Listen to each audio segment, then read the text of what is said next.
All right, working on the coyote swap today. I'm gonna be hiding some wiring. I'm getting it rigged up. These wires are going to be lengthened. Probably not this one, but I'm gonna do it anyway. These two both go to the windshield wiper motor. I'm gonna have to add about 6 inches worth of wire. So you pull the main harness down through this hole right here. Like this. Now it's gonna get mounted up here above on this frame rail here. You can see that.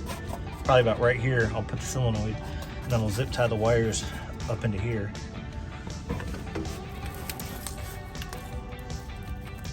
These connectors go to the headlight harness. This is just a ground. And then this will connect back to the solenoid with this one, and that powers the inside of the car up.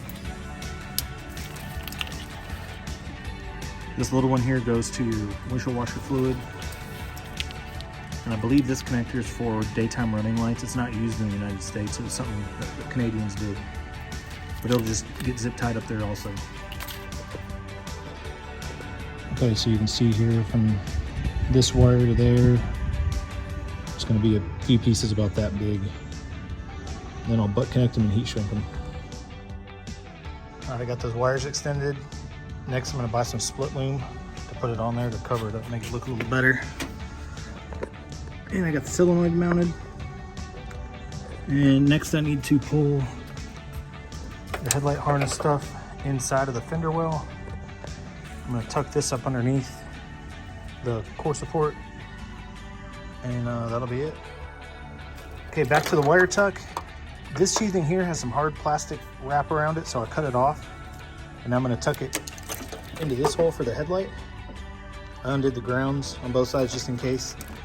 I'm going to try to leave the harness up here instead of mounting it underneath, because I am putting AC back in the car and the condenser is going to fit into those brackets.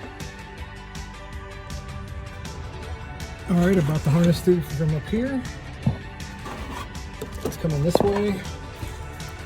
And I got it all plugged in where it needs to go. And I'm just going to tie it up here on top of the washer fluid bottle.